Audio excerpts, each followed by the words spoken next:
Welcome back to WRPL. It's the podcast where we talk about all the things we were watching, reading, playing, and listening to. My name's Ben. And I'm Steve. What's going on, Steve? Not much, Ben. Excited to talk about one thing with you this week. One thing. You did at least some homework. With us, again, is Nick. Welcome back. Thanks for having me, as always. Yeah. And Steve, I was told moments ago that you know what the fashion trend for women in the next summer is going to be. Mm-hmm. Well, obviously, the fashion trend of next summer is, of course, just invisible clothes. Oh, shit. Yeah. I mean, modesty has been kind of dying. Yeah, I think part of me thought like, oh, of course this would come out, and then you find out, oh, this is from men pushing some agenda or whatever, but it's about female empowerment. Yeah. And you know what? Like, what better way to say I'm a woman, hear me roar, than just being completely fucking invisible closed. Pussy's out 2025, right? There you go. All right, well, our main topic is Ballerina. Good job, Steve. We're also going to talk about Predator, Killer of Killers. That should be our main topic, maybe, but, Just talk about it. It's fine. All right, well, let's start with a roll.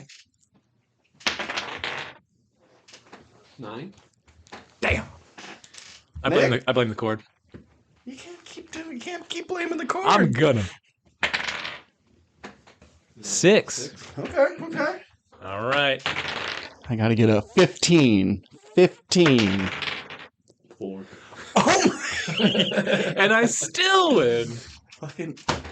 I'm bringing my own die. They're loaded. Somehow they're loaded.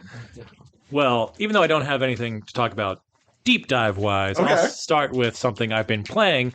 I'm revisiting The Last of Us 2. After the show and after you telling me you played it, I was like, you know what? Let me go back. And right now, I basically just played like the first half hour of Abby's stuff. Oh, okay. And The most fun stuff. The best stuff. Yeah, I totally forgot her weapon set. Yeah. And because I'm playing on the New Game Plus and stuff, I was like, ooh, incendiary shotgun shells? So fun. Yeah. I don't think I made any of those in my last playthrough. By the time you get it, I don't know. I just wasn't focused on it.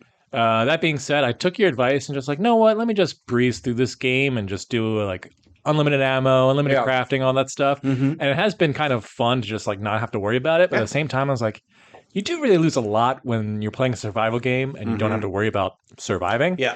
At certain points, I was like, you know what? I'm kind of bored. I'm just gonna stealth this one or only use a bow and arrow. Yeah. But there's so many times when I was playing, I was stealthing everybody. I'd have a million Molotovs. I'd always have the max 3 made all the time because a bloater may show up. And there's so much stuff to pick up, especially if you're just playing it on normal. Have some fun. Throw them once in a while. Yeah. So it's you got to find that balance. And I tried to be more aggressive on this last one, but I still end up going nah, I don't want to be seen. I'm going to sneak up on everyone. Because I was doing melee damage or where your melee weapon wouldn't break. Oh, okay. For so many uses. That was fun for a bit, but then once I got to Abby's section, I was like, I kind of want to just punch things in the face. Oh, yeah. And there's no way to drop it. Okay. So I had to turn it off so it would break so I could have my fists back. And then turn it back on. This game it seems like they thought of everything, didn't think of a way to just drop a weapon, Yeah. Or you can chuck it at someone and stun them and run up on them. It's the only thing you have to do. Keep all the guns, keep all all the ammo and crafting and all that stuff. That's fine. But if I have a melee weapon, I should be able to drop it. Yeah. But I guess they're like, well, why would you? Yeah. Just break it after 2 zombies? Okay. Yeah. All right. Well, Nick, you got the next highest. Oh. What you got? I actually forgot that was what the roll was. I thought you guys just did it for fun. Ooh, I got a higher number in than the you. beginning, but then it kind of dawned on me oh yeah, that's just an easy way to incorporate it. Okay, I'll fire off 2 quick things. Okay. Because it's the only things I think I have. All right. I watched the DanDaDan movie, which is really just the first 3 episodes of season 2 of that anime, which starts, I think, the first week of July. So it's a month early. You get to see the first 3 episodes woven together in a movie-like runtime. And it does open with a quick little 5-minute recap of the first season, which is like 12 episodes. So they pretty much they do a good job of covering it for anyone who might have drug a friend who never saw the show to the movie.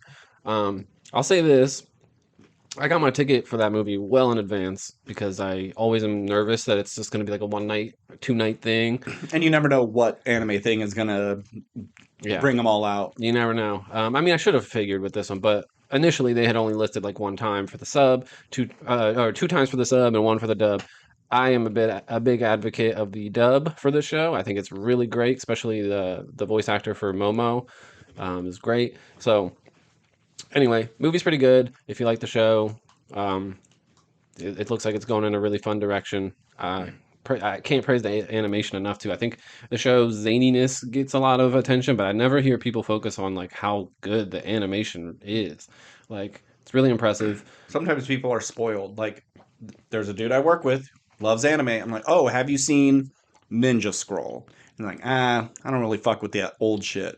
Oh like, my god! Fuck you! Like some of the best animation is in the past because you know it was 100% hand drawn. Every curl of smoke and cinder and things like that. And now a lot of this can be farmed out with a computer, and that drives me nuts. Yeah. But I'm also the same way. Like, oh, have you seen this movie it was from the 50s? Like, I ain't watching that old shit. We all have our things, but not wanting to watch Ninja Scroll is crazy. Yeah. Yeah, I mean, there's definitely moments where I can see that they use some computer graphics to enhance an image or whatever. But for the most part, it has a really good look. Still funny. It flew by. Really liked it. And I was going to say about the show times. I don't know why, but they always have more for the sub because I think people want to do the subtitles. Yeah. But I noticed that the show times for this, at least at our local theater, the dub was getting filled really a lot. So now they've added more for the dub than the sub. So I think, maybe people are of the same opinion of me. Well, I think it's really also the literacy of America. Most people can't read. So. Yeah, could be. But I even saw some people that I used to work with coming out of one of the showtimes. So anyway, it's really good. Love that show. It is weird, but it's a lot of fun. Is it the first season had its own story and it's done, and this is like a new story, or is it continuation? No, actually, when the first season ends, I was kind of like, that's where they ended the season. It really ends like out of nowhere. I don't like how that season ended, honestly, but this does pick up right where it left off. Yeah, so highly recommend.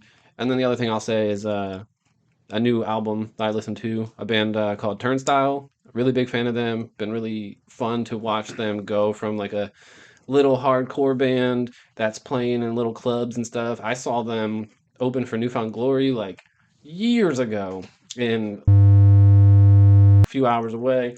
I have to believe that. Oh, whatever. In a small little club. This is the exact address. But yeah, I saw them opening for Newfound Glory a few years ago. Newfound Glory is not even that big of a band, so that should give you some idea. And now they've been on Jimmy Fallon twice. They just did a show like Under the Bridge in like New York City or something promoting this album. Like Haley Williams from Paramore came out with them. They just to go from like a hardcore band. Yes, they changed their sound a little bit to I'd say it's like there's no rapping, but it's like a Beastie Boys 90s vibe. Again, there's no rap though. It's just that sound. Yeah. They have a lot of different. It screams 90s when you listen to it. It just screams 90s. I love them so much, and new album is great. I think I told you last night that they had another theater kind of close to us, but not close enough for me to go to. They had a visual album in theaters, like the whole weekend. It was playing multiple times. I saw TikToks of people doing little hardcore dances in the theater and stuff. And I checked them too, and they were full around here. They were full. So that band never would have imagined they would have grown to what they are. Great album, great band, and if you haven't heard of them, you'll hear of them, I'm sure. So cool. Yep. So I watched the prequel animation movie for Train to Busan, Seoul Station. And Steve's looking confused. You said it's animated? It's animated, yeah. I didn't even know it existed. Yeah, 90 minutes, and it's kind of like some of the first people who get infected. And I'm like, okay, that's kind of cool. It's like you do see a homeless guy is infected and someone's trying to help him, but you don't see how he got infected. So it's not like, Patient Zero or anything like that. I enjoyed it, but it's long.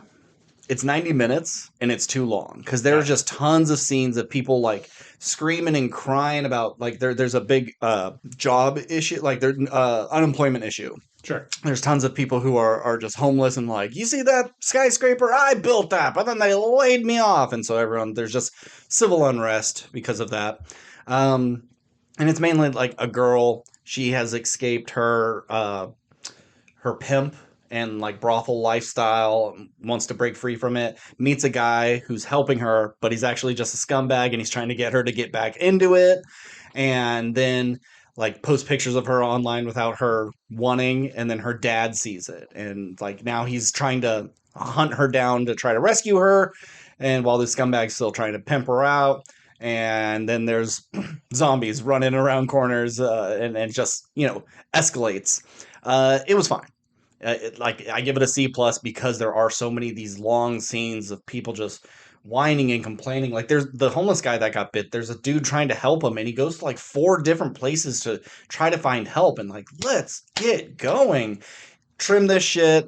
60 minutes would have been perfectly good. But it made me go, I haven't seen Train to Busan in a long time. So I watched Train to Busan, and it's still so good. Some of the effects don't quite hold up. Sure. The crowds of people bursting through the glass looks a little silly, but it's the practical stuff that still looks amazing, of people rising and twisting in weird ways, and it is like legitimately scary.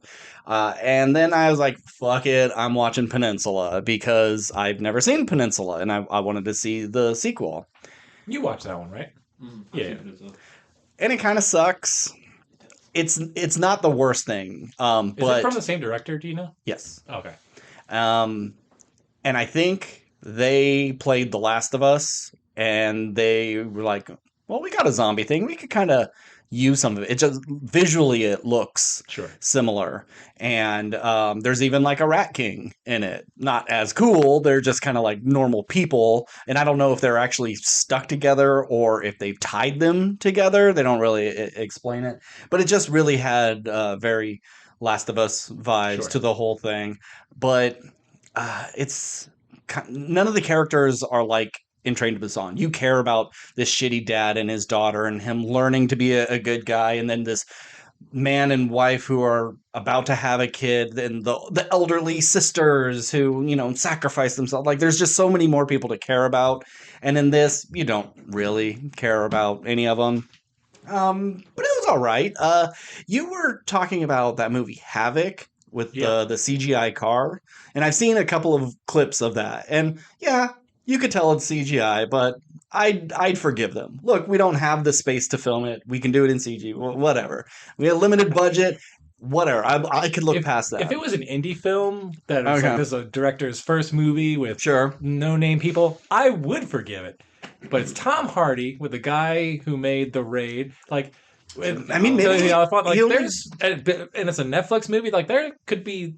I assume there was money behind this. And it was just like waiting 4 years for it. And maybe they just ran out and they're like, fuck it, we'll just fix it in post.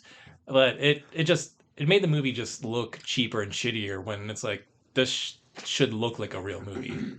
Well, there's a lot of that in Peninsula. The action, there's not a lot of action. They all have guns and they're shooting them. But like that wasn't the action of Train to Busan. It was running away, getting away, punching and stuff like that. So they add a little bit of gun, but most of the action is all car stuff. And it's like Baby Driver levels of pulling the brakes, spinning backwards, using the van to kill a bunch of zombies, then go down this alley. It's like. And was there any sort of establishment like, I'm the best driver? No, she's just a kid. She just has been on in South Korea the whole 4 years. It's 4 years after Busan. It's completely quarantined, and they're trying to get back to it because they had a truck filled with millions of dollars, and they're like, no one's gonna get it, so we got to get it. But then there were people who money still has value in this. It's American dollars. They're living in Japan right now. Everybody got exported back to, off the island or off Korea. to Japan, and Japan's all like, "Oh no, those are fucking. They came from the place with the monsters. Don't help them." So they're like second class citizens. Hey, this is our only chance. We're gonna get these millions of dollars and go to America and have a good life. But in the 4 years, there are people who are just kind of got stuck there. They weren't able to make it to the boats, and they had to make do. So she's just like a 10, 12-year-old girl who can drive really good. There's no explanation for it. No scene of her like in an arcade, like practicing with Nope. It's just race the car the thing. little girl. She has like little remote control cars to like lure the zombies because they're light and sound sensitive. But no training on that. It's just like we're the only people here, and we got the open roads, I guess. And it's amazing how many like car sized paths are still available in this completely rundown city. There is one really awesome shot. It's like a stairwell where the wall is completely glass, like coming out of a subway or a museum or something. Just this huge stairwell. And it's at night, and he looks through his night vision goggles, and it is packed to the brim, like up to the ceiling, full of zombies just like looking at him, ready to go. And later on, they shoot it to like let them all pour out to get the bad guys. It's pretty great. Doesn't live up to anything of Train to Busan, but I do like a expanded story in this world. None of the characters cross over. I would be okay if they kept making more of these. I don't think they are, but they're still like, it's good enough. If you're needing a zombie fix. So it just needs more soul? Yeah. Anything else? I know, Steve, you don't have anything else. Nope, Nick, you don't got anything else? Let's talk Predator, Killer of Killers. I know we've already talked about it. We hung out last night. Steve, hop in if you have any questions or anything. Directed by Dan Trachtenberg, same guy who did Prey, same guy who's doing Predator Badlands a couple months from now. This is an animated feature. I've been hearing people call it like an anthology, but I don't really think it is because they do all kind of connect to a bigger story. So I would just say it's 3 smaller stories that tell a larger story. I think if it didn't have the ending that ties them together and didn't have those title cards of each segment, people probably would also. I agree, they probably would not call it an anthology. Yeah. So we get predators throughout time. We get a Viking warrior chief. I don't know what the Vikings call their leaders.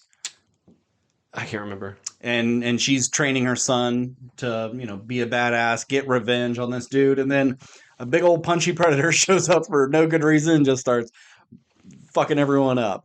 Second, and we'll go into detail about some of these things. Yeah. Second one is a samurai about 2 brothers. One gets shunned from the father because he wouldn't kill his own brother. Years later comes back for revenge, and then a predator shows up and just starts fucking with them. And then the third That's one, what they do. Yeah, World War II. A pilot, has a dogfight with a predator in a ship, and then these 3 stories come together, and then we end up on the Predator homeworld.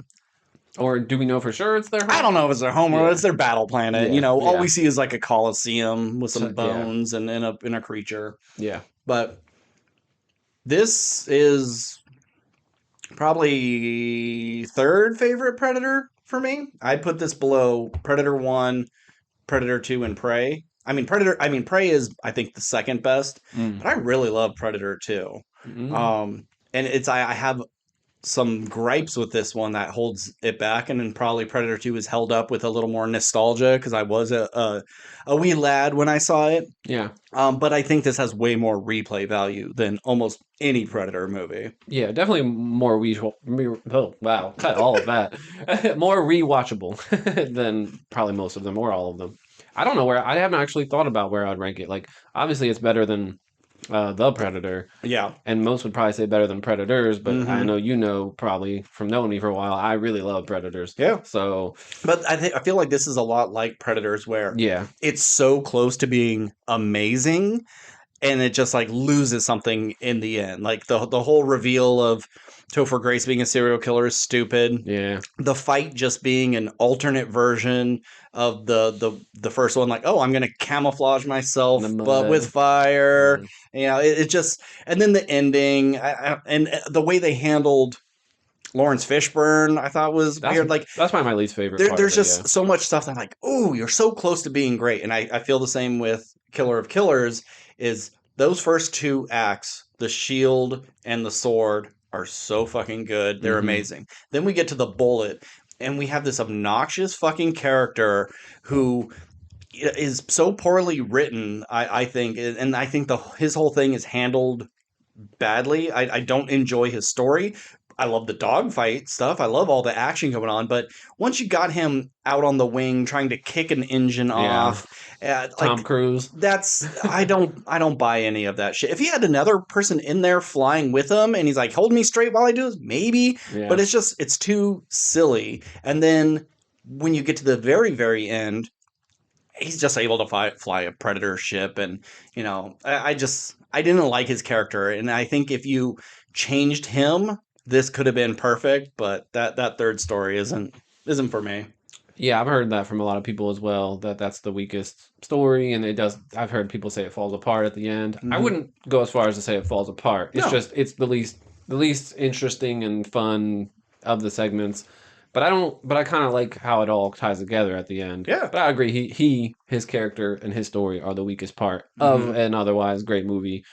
And it's like it's not like it ruins it. It doesn't ruin it. It's just not at all. If you're gonna separate your movie into 3 segments, someone's gonna pick which one was their least favorite. So, and that's the one. I want to know. I got to talk to like a Predator expert. That's not me. But so is this new to canon that the Predators just snatch up the victors and put them in cryo freeze for later?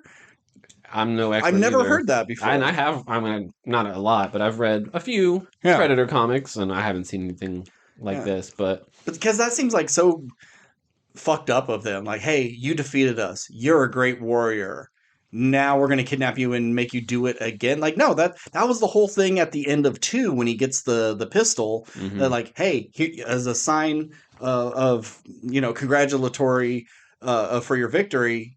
Here's a weapon of someone we defeated back in the past. And then they just leave you alone. But now they're kidnapping you because at the very end we got like maybe that's Dutch.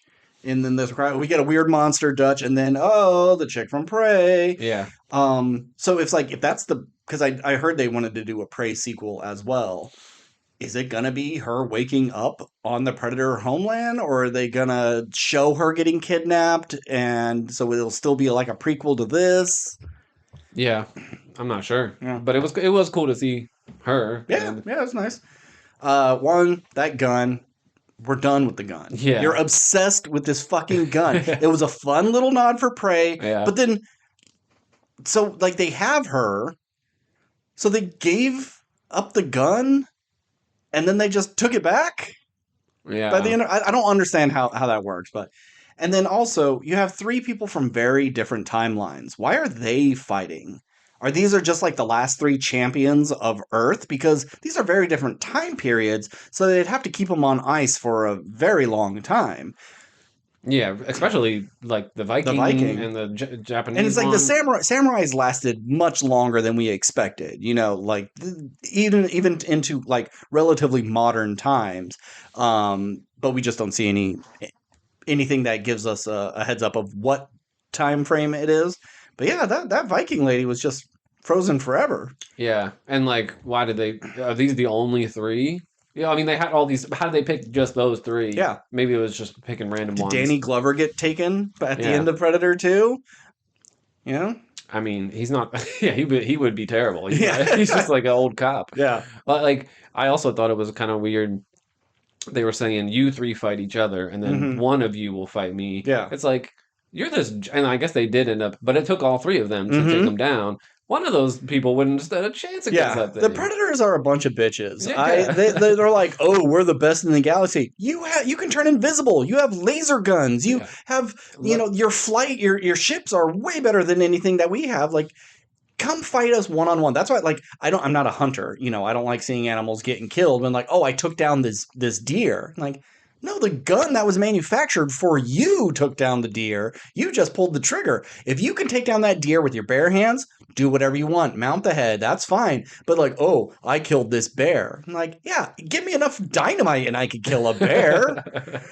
Wait, which isn't there a Predator Which Predator, like, wasn't there one where they did kind of like acknowledge that they started taking their armor off? In the first one. That's the first one, yeah. He like he I think it's more like he is damaged and he can't quite use his, But doesn't his he thing. take some But then he of- takes everything off Yeah. and like, okay, let's do it. I think he Level the still may playing have field. his claw, but he may take off the shoulder gun and things like that. Yeah, that's what I want to That's see. what you do. Yeah. I mean, keep all that stuff on if you're fighting maybe like a modern military, like Sure. a military guy that has a bunch of Mhm. weapons. But you're nothing special with your big deflector Yeah. punch thing when you're fighting like people who have wooden shields and Uh-huh. stuff. Although you still died, but Yeah. But still, always cool designs. All these Predators look great. I don't care if they're 3 times the size we've ever seen, or they're more like the Predators in The Predator. yeah, You know, it's animation. You're able to take liberties with these things, and having them be so big just made them so scary. yeah. I at times I really liked how it looked, and then there was other times where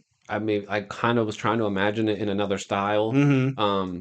Although at the same time, just for like because they wrapped it all together at the end, I'm glad they didn't do like 3 different animation directors Sure, because then it would yeah. have been really strange. Yeah. But yeah, I don't know because it's not like Spider-Verse-y, but it has No. that like cell shaded over And that what do they say, like filmed on twos? You know, it's like it's missing a frame, so it's got a little bit of jitter to yeah, it. It's not smooth. Yeah. Yeah, and I'm not saying I hated it, and I'm not saying I loved it. It's just I don't know. I kind of because I also told you I couldn't help but imagine a live action version of this too. People were roasting me for that, but like, why wouldn't I imagine that? We've Sure. only gotten Predator in live action, Yeah. so I'm not saying I'm glad they gave us something different. And we have another live action Predator coming in a few months, so of course try something different. But yeah, I was just imagining like the spectacle of some of these scenes in live action. I think some of this action would have been cut down immensely. Yeah. Like imagining all the shots and setups you have to get for some of these deaths and the practical effects and digital effects you need to blow their heads off. Yeah. I could see them going, all right, you got 17 Vikings dying here. You get to do 9. Yeah. And so it'd be really scaled back. And that was nice to see because I mean, if it was live action and it was done like shot for shot, this would by far be the goriest Predator we've ever had. Mm-hmm. Yeah, it was nice. There's some really inventive like decapitations and dismemberings in this that you had me kind of cheesing a little bit. Anything else? Move No. on to the main topic. No, it's very good. It's great. It's not perfect, but it's very close to being like really good. Like when you look at the history of Predators and how long it's been around and how many times they've tried to reboot it, like 2 of the best ones came out in the last 3 years. Yeah, that's it definitely great. made me want to rewatch Prey. I've only seen Prey once. Me too. So I want to. And that design is so unique to that. It just makes me excited for Predator Badlands and them not really hiding that it is still like AVP connected. Cool. And I know the guy who made Romulus was saying he wants to lean towards a AVP thing. So like get these 2 guys together and start working on it and have some cohesive ideas because don't make it like Star Wars where everybody's just kind of doing their own thing and then someone has to try to piece it all together at the end. Yeah. I'm very very hopeful for the future of the Predator and Alien. Oh yeah, and we get Alien TV Earth. show. Yeah, eating good. Yep, for sure. All right, let's get to our main topic. Steve, welcome back. Oh, did you have any questions, Steve, about Killer versus Killer or Killer of Killers? No, everything you guys said sounded cool. I can't wait to watch it because I was definitely paying attention to all the stuff. I'd say it's closer to Blue Eye Samurai than it is to Spider-Verse. I fucking love Blue Eye Samurai. I know, yeah. It works for me. So, all right, cool. Now let's get to Ballerina. Steve, you're a guy who knows things. Do you know who directed this? I looked it up and it was like, oh, yuck. Yes. This movie was directed by, I did some IMDb trivia deep dives. But isn't there like 3 pieces of trivia for this movie? No, there's a ton. Anyway, it doesn't matter. This movie was directed, in quotes, by Len Weissman, who you may know from the Underworld series. Oh, yes. He wrote and directed a bunch of all Underworld. Yeah. Yuck. He's made some movies with like a lot of like female-driven action movies. So like it makes sense that this is the guy for this. Sure. But from the trivia, it is true, which I assume it is, because the internet never lies. Never. The director Chad whatever from like previous ones, he came back because he was like, "You fucked this movie up, so I'm gonna reshoot a bunch of stuff." So, which I really want to see that because you reshot a bunch of stuff to make it one of the most generic revenge stories ever. Like, is what you were taking out so heinous that you said we got to play it safe? I mean, I could be wrong. I mean, the Wick franchise is never known for like story, but I imagine this was like, we can't really change the story. This was already established and it was like paper thin, but the action isn't anything good. So my guess is he came in to like do some better action sequences, because I imagine he might have been the guy who did I could be wrong, this is all just me making speculation, but if it was like the grenade scene and the flamethrower scene, I was like, okay, that stuff like might be him. But I mean, I would think they would get the same stunt coordinators as the previous movies, but yeah, I mean, it's been in production for a very long time now, and if you were just reshooting story things that aren't action crucial, you could knock that out in a couple of days depending on location. So because it took so long, maybe they did have to redo a bunch of action. Who knows? No, well, it didn't say. But all in all, without being the most boring, I shouldn't say boring, but the most generic story you could have of, you killed my father, I want revenge. This movie's pretty fun. It's a good time from start to finish, and with an over 2 hour runtime, I think it moved at a really good pace.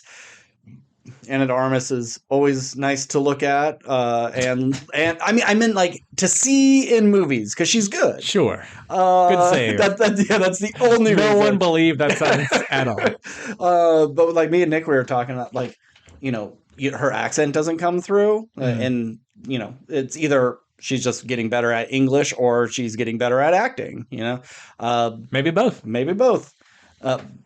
But I got a lot of nitpicky things, and I'm sure you do too. Let's get into it.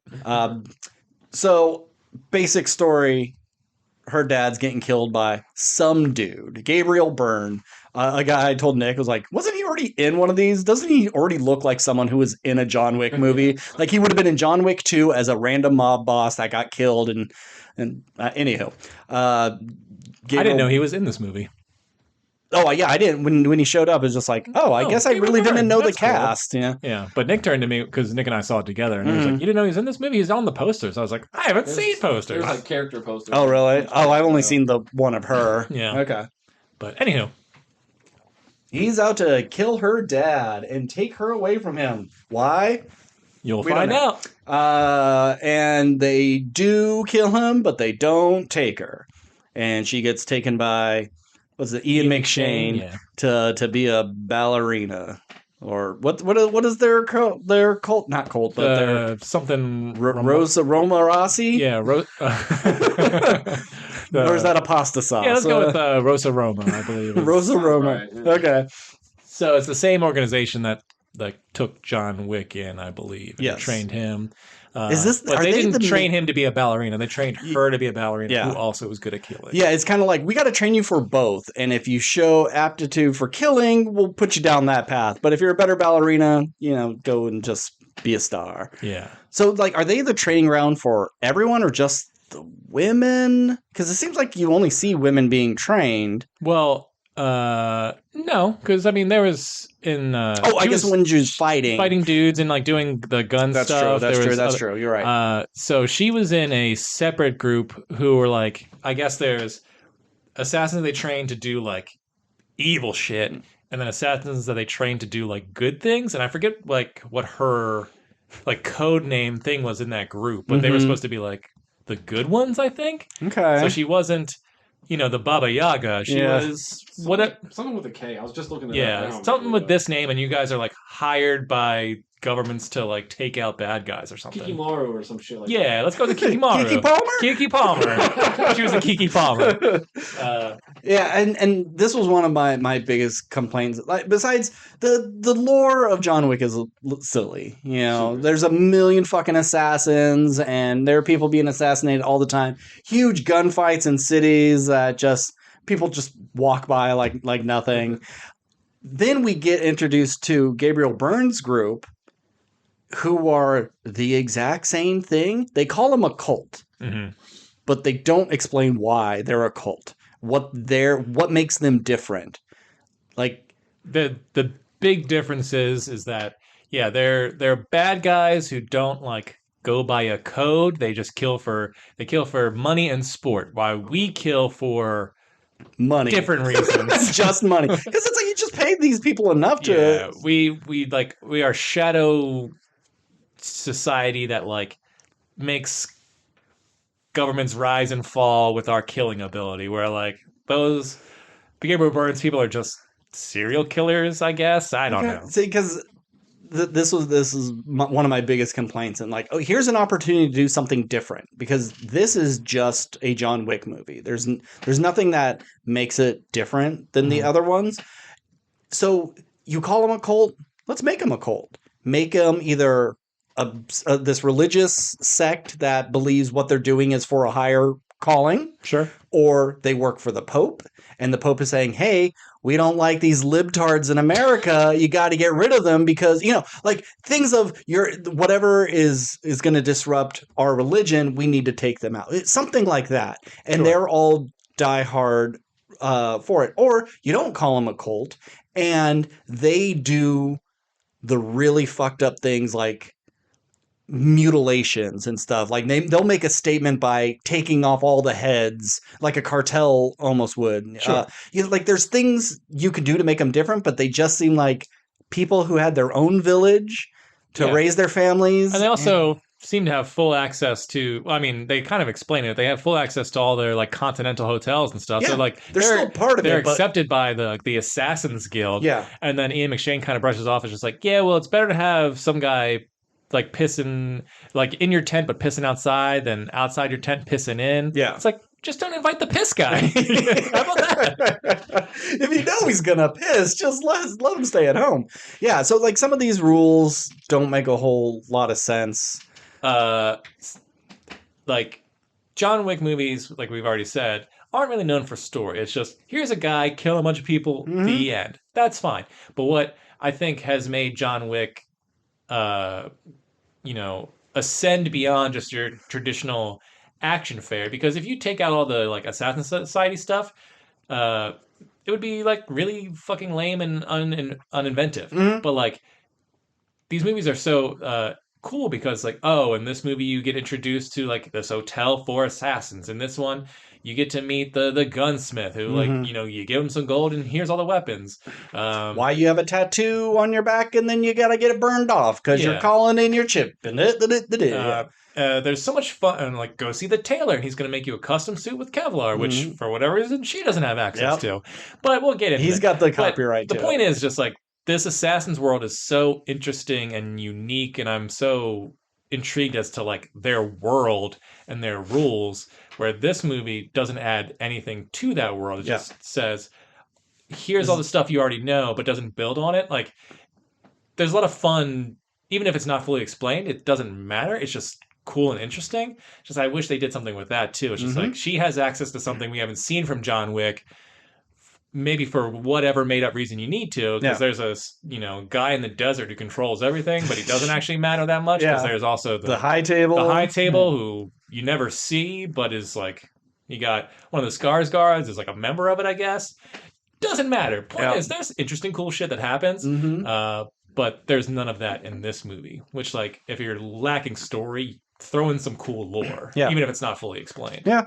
And I really like Ana de Armas in that Bond movie that she's in.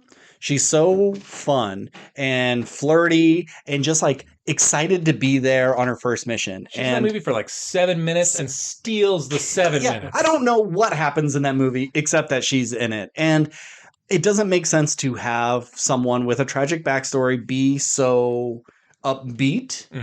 So then let's change the backstory. Let's have a fun Ana de Armas than this super serious female John Wick. And that's all it is. You got to bring something new.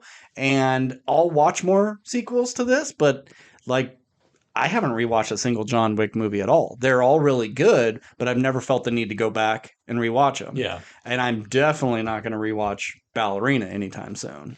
Yeah, I had a theory, and not to shade actors or whatever, but I remember I don't know which movie it was. I think it was the second one that had like Ruby Rose Mm-hmm. and Common, Yeah.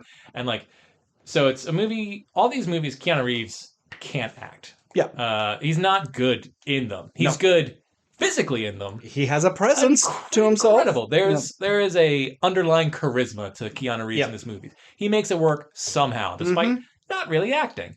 But they kind of surround him with other actors who like can't act, and I think that's a choice. That's like, okay, well, we can't have anyone who's like really stealing scenes. With the except for Ian McShane. It's except for Ian McShane, and I guess you could argue the fourth movie, Skarsgård's not terrible. Sure, yeah. But anywho, then you bring in Anna de Armas, who's like Oscar nominated, who's great, and I think she's pretty great in this. I think she does really well in the role, but not necessarily. This isn't an acting exercise for her. Where it's just like, I agree. I think if they, you get someone who's so good at this, it's like, don't make her Keanu Reeves or like Keanu Reeves adjacent. Make her like really emote and show off these acting chops on top of the cool action stuff that she does. Because the whole time I've never doubted like she was able to do this. Like she really committed, and I think she really sells all the physicalness in this movie. I just wish they gave her something more to do than just be like, wish my dad wasn't dead. Yeah. And we needed more like fun goons. There wasn't any, like, you get one really big guy with a shaved head. You get someone with a tattoo on their forehead. You get a crazy guy that doesn't take off his glasses and he has a chain or something. Like fun action sequences with bad guys who have a special talent. Everyone was so boring. And even then, get some boss fights in there. Yeah, like her sister is like, oh, look at this person. I don't know who that actress is. If that was someone with a bigger name, that could be more fun. And then you don't kill her off. You keep her alive. So now you have a villain for Ballerina or for Eve to have in the next one. I couldn't believe they didn't team up and like fight all the bad guys at the end. They just killed her instantly. End of Boy Kills World of realizing, oh, I'm with the bad guys the whole time. I'm gonna join your side and something. But then they just kill her off. I'm like, wow, that's such a wasted character. That's lame. Yeah. Let's see. What else? Nick was saying you were laughing at the car scene when the car got hit and she's like sliding on her feet. I thought that was fucking cool. It was cool. It was just so funny how it appeared. Yeah, it's like a crane shot going up. You think it's gonna cut, so sudden, and then it's so accident. CGI, but then like her hanging out of the car like looked awesome. Yeah. My favorite line that made me laugh was like John Wick's killing a bunch of guys, and there's two dudes talking. They're like, "God, this is suicide. It's John fucking Wick," and they immediately get blown away. I just thought that was really fun. I just like the idea that everyone knows who John Wick is, and everyone's so fucking terrified of him, but they keep throwing their bodies at him. I was telling Nick, he was telling me about that, and like it's like the Arkham games when they're like, "Oh shit, it's Batman!" You would too. That's like the only moment of humor in this whole movie, other than the plates, I guess. The plates is like a Three Stooges ass scene, but it was fun. That was pretty funny. But I had heard someone say, like, this is the funniest of all of them. Like, is it funny at all? Well, I mean, were any of the others funny at all? Maybe if you're comparing them just to the other three, I guess, or four. Maybe, yeah. There's moments like, dogs biting guys in the dick. That's funny inherently. Them trying to have a quiet gunfight in that airport. That's kind of funny. Yeah. It's him not falling down the stairs for like 4 minutes. Yeah, like that's funny, but it's not necessarily like haha funny. And I don't know if those were moments we were supposed to laugh at that much. I laughed the most on this one probably, but again, it was more at just the ridiculousness. Yeah, the grenade explosion. Yeah, with that dude, I was in tears.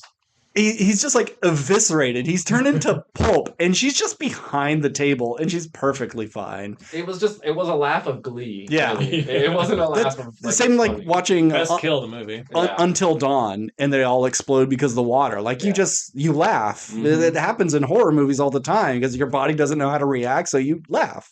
Yeah, that's what I was saying to you. I think the other day. I think I like that they have some gore in this movie more than the Wick movies. Yep.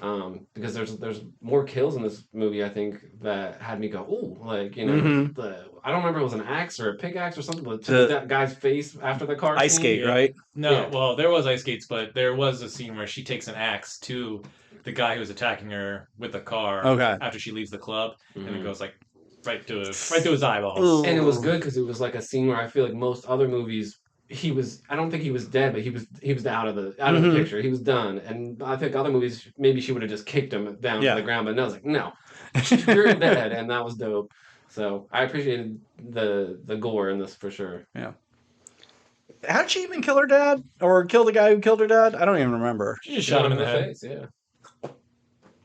Cool. He was doing his big monologue, and you shut him up. And shot him before midnight so she doesn't get assassinated. Yeah, but see, I don't know. You got to shoot him, and he falls backwards out a window, and then impaled on a statue. You know, Wilhelm scream. Something really just the bullet to the head. Like, your goons get cooler deaths than you. I kind of like that though. In fact, I wish he'd cut him off sooner. I was waiting for it. I was like, just shoot him in the face. Yeah, hearing you guys talk about it, I think I might have liked it more than you guys, but I've said to both, like, this is my kind of movie, you know. Yeah. I like just all the choreography, all the action in it is really good. Like Steve said, I believe that she was, you know, I can tell she trained for this role. I believe that she's able to do these things, but I said this to both of you guys, I think. I wish, because we do see her, and I respect this, we do see her take more damage. You know, she's getting hit, she's getting beat up, especially in the little cabin restaurant or whatever. The bigger dude's just throwing her through stuff. But I love that. But my biggest complaint is that after these scenes are done, she just gets up and runs away. Yeah. I need to see her holding her ribs, and because John Wick, that's something I remember about the limps, and he's getting messed up, and he wears it a little more. Yeah. So, you know, especially if he's getting damaged like that, and he's a man with a bulletproof suit that he won't share with any other assassin. If she doesn't have that, I would have liked to see her getting cut up, scraped, and maybe at the end of this, you can tell it's been a few rough days of fighting, but small gripe. I get when they don't want to mess up her face, you know, that's the star. I do get that. They do a little cut on the lip or something, and a little cut on the eyebrow. That's fine, but there needed to be a scene where she just takes her coat off to address a wound, and it's bruises everywhere, scrapes. Did we see her? She does cauterize him. The cauterize, yeah. Okay. I was almost thinking that was from another movie. But it's in every action movie. Yeah. I mean, I get that. Don't want to mess up her pretty face, but we already got that beautiful shot with her in the fur coat and a red dress walking into the ice club. I mean, that's been playing in my mind for a while. I was trying to find out, can I get like an animated wallpaper where it just like shows of her walking, but I haven't been able to find it yet.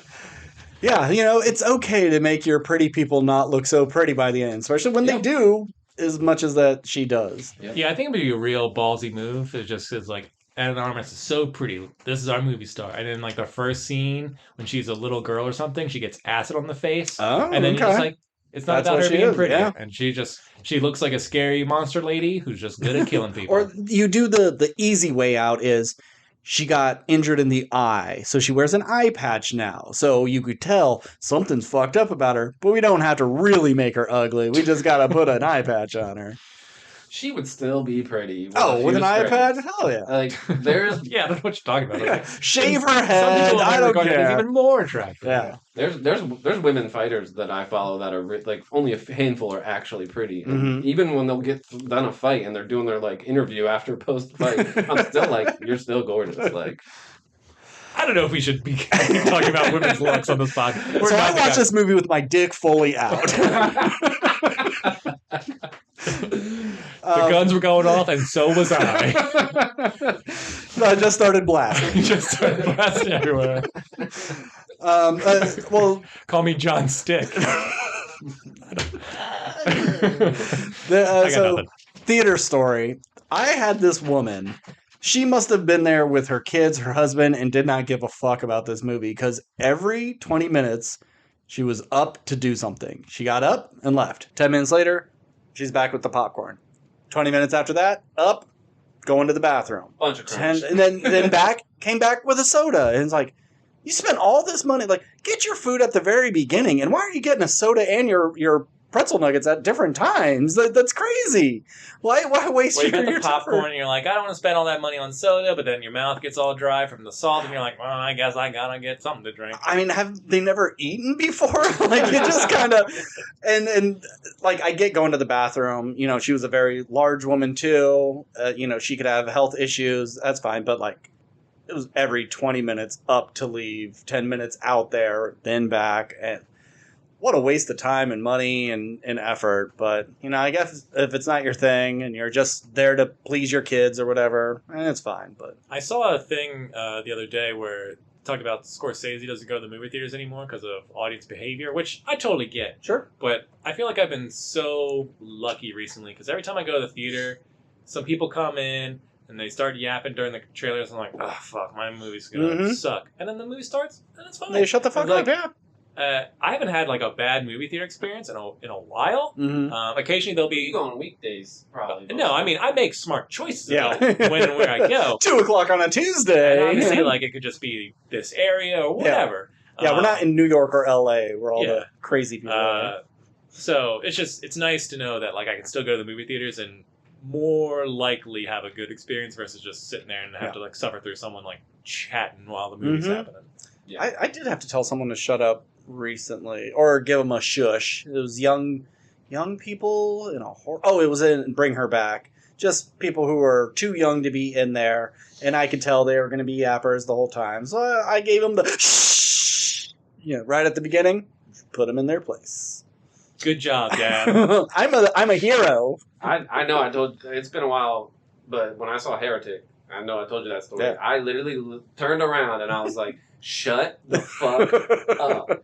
Why would you?" I went off, and the guy behind me was like, because that movie is all dialogue. Why the fuck are you coming here to have a conversation? Yeah. Like, you paid money, you drove here to sit in a dark room and talk. Yeah, it just makes no sense. I don't know, but like Steve, I also try to strategically go when I don't think people will be there. And if I look and you see that the theater's full, I pick a different showtime. So yeah, that's unfortunate for me since I'm a Monday through Friday person. I always have the weekend off, but Sunday nights maybe. Well, you're always doing this. I'm doing this Sunday night, so it's like first thing Saturday morning.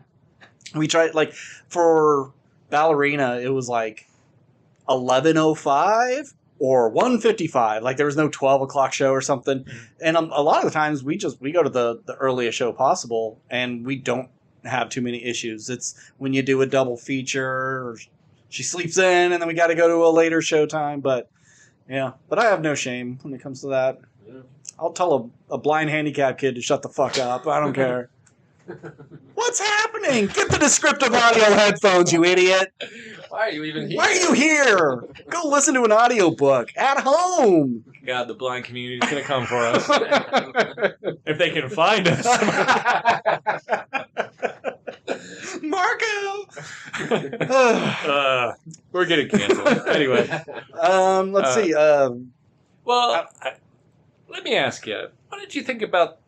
So I'm okay with there being a cult of, assassin people. And, there's enough here where it's like, oh, they live in this town, and you can see that the children are raised here, and everyone in the town who lives here is, like, part of this group for whatever fucking reason. They're just indoctrinated into it. They've been around for, I think, like 1,000 years or whatever Gabriel Byrne said. Great. But this whole, like, no one really knows where their location truly exists. There's a whole fucking town of them. Yeah, on the side of a mountain. No one else it should be in there. this area. Like, they know. Like, there's roads that go here. Yeah. Like, they know this town exists. It's like, you could argue, well, everyone's super secretive. They would never tell. So it's like, if you guys are, like, the best assassins in the world who, like, have shadow governments that know whatever the fuck, that you're all in, like, you would have to know these people are here. There's no way that this is a secret. Yeah, this isn't an underground bunker. This is, like, a chateau on the side of a mountain. This is like a resort for rich people. Yeah. It just seemed like for a group that was so hard to find, it was pretty easy to find them. Yep. Because thankfully they all slit their wrists to join the group. So it's like, I saw this mark before. It's like, just don't give them marks. Or, like, I know. I under never a shirt or understood like that. It's like, oh, they got this teardrop on the back of their ear, like where everyone can see. Yeah, I mean, obviously it's like just a movie device, but there's like, do better. I don't do better movies. The first half of this movie, I wasn't sure if I was really into it. I didn't necessarily love the like ice lounge fight sequence. I would say that's probably the weakest fight. The opening scene I thought was like early in her. Yeah.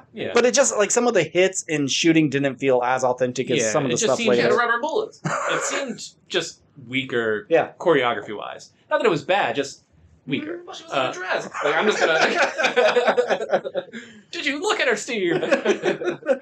I forgive her for anything. No, and then... I meant for mobility. Sure, yeah. And then the opening scene, also, it just felt like I feel like I've seen this before. Yeah. It just... So the first hour and just set up and training montage, it's like, yeah, it's... I did like that scene of, like, them bringing an agent in and being like, who could put their gun quick enough? And, like, can you do this fast enough to kill her? And, like, this may what happens to agents who fall or don't do the mission properly. I would like to know how she got there. Yeah, I agree. That's some interesting stuff that they don't mind. But, you know, maybe they will down the line for Ballerina 2. Ballerina 2? Oh, God, no. I'm on fire today, guys. I'm on fire. That wasn't too bad, actually. That was pretty decent. It works, but Fuck you. God, if they ever called it that. You would be able to take that movie seriously. Ballerina 2, too. Well, okay, I'm assuming we're wrapping up, but I know we talked about the grenade scene, which was awesome. But the flamethrower scene, which is kind of like separated into like 3 parts, I think the first part of that is really impressive. Yeah. Like, I know we've seen people catch on fire, like we said, wearing, like, you know, you can tell it's a guy wearing 3 layers, 4 layers, whatever. And I bet if I looked hard enough, you could probably see that in this as well. But I don't know, something about it, and I'm sure even some of the flames were CGI and hits, whatever. But it just, everything looked real, like, enough for me to be like, man, how'd they achieve that shot? And then just some of the shots of them, like, because it's flamethrower versus flamethrower, and they're shooting flames back at each other, and it's like, I've seen flamethrower stuff in movies. It's not really my favorite weapon to watch people. No. It's just not that. It's just, you know, you're just spraying it on. Yeah, and if you're just gonna have something that sprays back and forth, I want like a minigun. Yeah, you know. But this was like the closest to like a flamethrower gunfight almost that you could have, and I thought that was unique, and that stands out in my mind from this movie as well. So I just want to touch on that. Yeah. Yeah, and I think from a sound design perspective too, that scene's really well done as well. The sound of those flamethrowers, like, I don't know, just something about it. It's like dinosaur screams almost. But it felt like a flame-throwing shotgun, reminiscent of the John Wick scene in 4, where the Dragonfire rounds or something like that. Yeah, which I fucking love that scene. There's a video game that's out that is like looks like the just the top-down Dragonfire scene of John Wick. Like, that's the game. Oh, I think it looks awesome. Anywho, there's a lot of games like that. Oh, okay. Like that, you're talking like a top-down. It's top-down, but it just looked like clear the room with your Dragonfire shotgun. There's a game called Hong Kong Massacre that came out a few years ago that had something like that. I don't know if that's the one you're talking about. Yeah, I'm not sure. But yeah, so all in all, I'll give this movie a B-. Almost a waste of Ana de Armas, but I think she makes up for it in her fighting capabilities. I think she's a movie star. I've liked her pretty much in everything. By the end, I was like, you know what? I had a good time with this. Yeah. If they do a Ballerina 2, just expand the world, give Ana de Armas a little bit more acting to do, and maybe a more interesting villain. And I think you got like a real franchise here. Yeah. And I think it could survive without John Wick. Yeah, John Wick coming back in, I think, was fun. Did we need it though? Is it just like we got to put him in here so we could put him in the trailers so people will actually come see this? I think it was more that. Yeah, I mean, I think I'm okay. It's kind of like that thing that's like, oh, well, we're gonna have Rocky Balboa in this Creed movie, so that it's like a transition of power where it's like, sure, but he wasn't training her. But yeah, but that, no, but I understand. But it's just like it's in a way you can call like a passing of the torch. Sure, where it's like, here's the transition period where he's still here, but it's not really about him. And then 2 and 3, Ballerina 2 and 3, it can just be her. And I think it can survive without him being in it. Yeah, he definitely doesn't need to be in the next one. John Wick. I'm just saying, like, if you're gonna do it in this one, and then you never have to do it again. Okay. Yeah, like if he was busy and they couldn't call him, and those scenes didn't happen, this movie would be the same thing pretty much.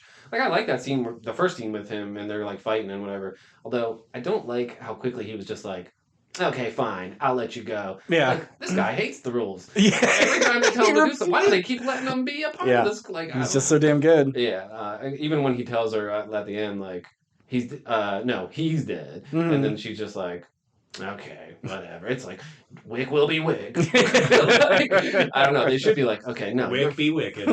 they should be like, wait, what? Okay, you're dead now. Something, but we got to burn off this tattoo now. I would say, and this is probably my last thing I'll say, if they do another one, I don't like that somehow, some way, Norman Reedus' character is still alive. Oh Yeah. And I don't need him in another one. No. But I'm assuming that's why he's still alive. I think he fits this world. Sure. Yeah. I think they're keeping him just because he has a little bit of weight to his name with the Walking Dead fame and whatnot. But I don't understand how he survived. They didn't bother trying to explain how he survived, and I don't care that he survived. So, and my review is I'd give this an 8 out of 10, but it's probably more a 7 out of 10 movie, but it gets a boost from me just being my type of shit. So.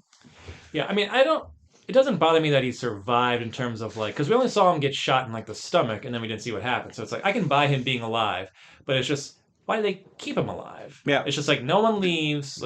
Did they keep him alive so they could like sort of blackmail the little kid who's gonna take over the cult one day? It just seemed like this kid was super important, but like you could have just got any other kid and be like, I'm your grandpa. And then it would have worked just the same. If there was it's part of our bloodline. It's important that people with my genetic makeup are part of this cult. But it's just like we don't know anything about the cult. What does it matter? No. But yeah, Norman Reedus in this movie was also a little bit like distracting for me because one, I didn't know he was in it, or maybe I did. And I forgot. I did know he was in this. Yeah, I didn't know his name. I'm glad I did. But it's just like, oh, Norman Reedus, weird. But then you don't really use him, and it just seems like, okay, if he's going to be like her Robin in the sequels, okay, maybe. Yeah. Dude's done some action stuff, but he's also like getting kind of old. But then again, so is Keanu Reeves, so I can't really complain. But he's aging a bit better. And like I'd say for both those dudes, cut your fucking hair. I'm sick of seeing you with long hair and facial hair. Like that new Keanu Reeves. Especially Norman Reedus, because his is like thin and wispy. It's disgusting. Gross. He looks nasty. And like Keanu Reeves in that new Aziz Ansari movie, he looks just like John Wick. That's boring. He looks cleaner though, because he's all sweaty and shit. Sure, but like, holy shit. People think he's hot. People think he's hot. I mean, he's not an ugly dude, but like, when he doesn't cut his hair, he just looks like John Wick. Yeah. And it's boring, and that movie looks like absolute shit. He, like, this is the proof right there that Keanu Reeves is not a good actor. Like, every line delivery is embarrassing in that. I love, like, where it's like, I don't like Denzel Washington. I think he's a bad actor. Everyone will say I'm wrong. And I don't really care to watch his stuff. Like, he doesn't do anything for me. But I do like Keanu Reeves. I enjoy almost all of his stuff. And I don't care that he's a bad actor because I like him. He seems like a nice dude. Denzel Washington, don't give a shit about. But, like, come on, guys.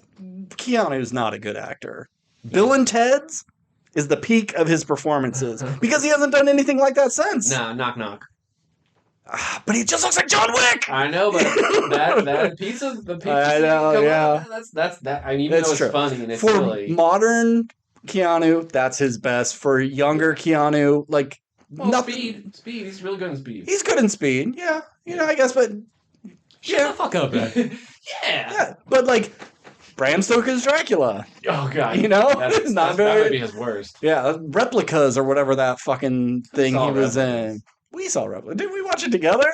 Did you buy it and bring it over? I've never seen Replica. Oh, really? Okay. Maybe I watched it on my own. I didn't watch it. Okay. But anyway, I like Keanu Reeves. It's just not very good. That Aziz movie, though, like, it doesn't look great, but I am happy to see him again. I love Aziz. I haven't seen enough to say that movie looks bad. Yeah, I don't think Keanu Reeves looks good in it, but I think... I haven't seen enough to go, like, that movie looks like shit. We'll see. It looks like a very generic story about, like, angels that I've seen before. Watch Miracle Workers. It's better. Yeah. All right. Anything else? Maybe one of the shortest episodes we've ever had? I feel like you covered a lot. Yeah. Yeah, I got nothing. All right, cool. Next week. How to Train Your Dragon. How to Train Your Dragon. Life of Chuck. And one other thing. Yeah, there's definitely it's like a... Materialist. It's a week of shit I really don't give a fuck about anything. Me and Nick are gonna have a good time. One of those are you gonna? I'll see make time Life of for? Chuck. Oh, see, that's the one I might skip. Flanagan, baby. Okay, if it comes out with a high Rotten Tomatoes or at least good reviews, I think this will be the first one that people go, "Oh, this is the Oscar, the first like Oscar-worthy thing I've of the seen a trailer year." for it, so I can't say much. Yeah. I would like to say something about last week's episode. Oh. You guys talked about dangerous animals, which I didn't see. Yeah. But I saw the poster after you guys talked about it. Beautiful. Fantastic poster. Yeah. I just want to shout out Dangerous Animals for poster design.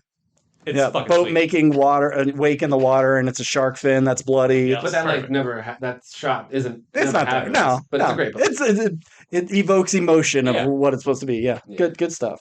So yeah, I don't know, Steve. Is it like, are any of these movies worth covering? Well, we both want to see Materialist, so he's going to see that. Okay, but is it worth like covering on this? We won't know until we see it. You gotta watch Psycho Gorman. Yeah, and I gotta watch Killer of Killers, and I need my son to turn 18 so we can move out. I get it, guys. All right. Well, I just figured maybe next week we do a This Means That, or we do a Make Me Watch. Or both. Well, you should do a Make Me Watch because I'm already making him watch something. Okay, yeah. We make Steve watch Psycho Gorman. We make Nick watch. What hasn't Nick seen? Lots. I feel like Ben Replicas. I'm not watching Replicas. Veto. Use a veto immediately. Yeah, and then what do you got to make me watch? You know. Oh, I got plenty of time to think of something. Okay. Yeah. Well, we'll figure out what we're doing next week. So if you want to get in contact with us, we are at WRPLpodcast@gmail.com. We're at WRPLpodcast@gmail.com. We are on TikTok, Instagram, Threads, and Blue Sky. As always. Oh, thanks, Nick. Do you want to plug? Of course. No, I'm as always just happy to be here. As always. He's got social media. Just look him up. Yeah, I have a TikTok. It's just Nick _AF91, and we talk about the same stuff we talk about here, pretty much. Plus fights and unboxing videos, things like that. All right, there's a lot of stuff on there. And it's check them out. Well, I'm Ben, and I'm John Wick, and keep consuming.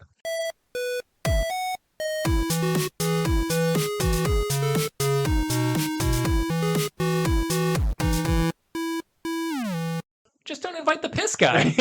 How about that?